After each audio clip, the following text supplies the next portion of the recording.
Gestes barrières strictement observés, les 19 ambassadeurs de pays amis et partenaires traditionnels de la RDC prennent place pour une entrevue qui va durer près de 2 heures avec le président de la République.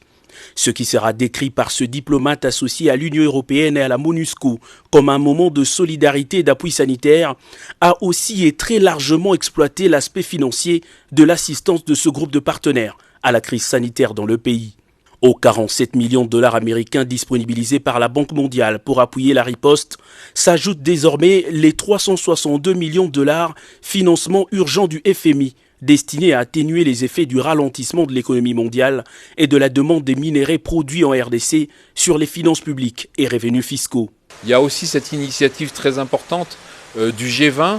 du FMI et de la Banque mondiale qui est de mettre en place un moratoire sur le service de la dette des pays du G20, sur le service de la dette du FMI pour les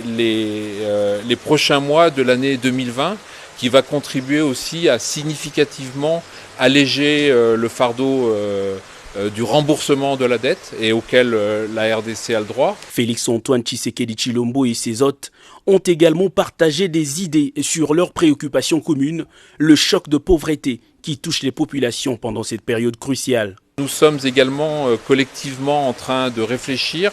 à la possibilité d'aider le gouvernement à financer ce qu'on appelle des filets sociaux,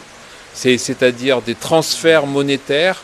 pour les ménages les plus vulnérables, notamment ceux qui habitent dans les grandes villes comme Kinshasa et qui sont impactés par les mesures de confinement, par l'augmentation du prix de certaines denrées agricoles et plus généralement par le ralentissement de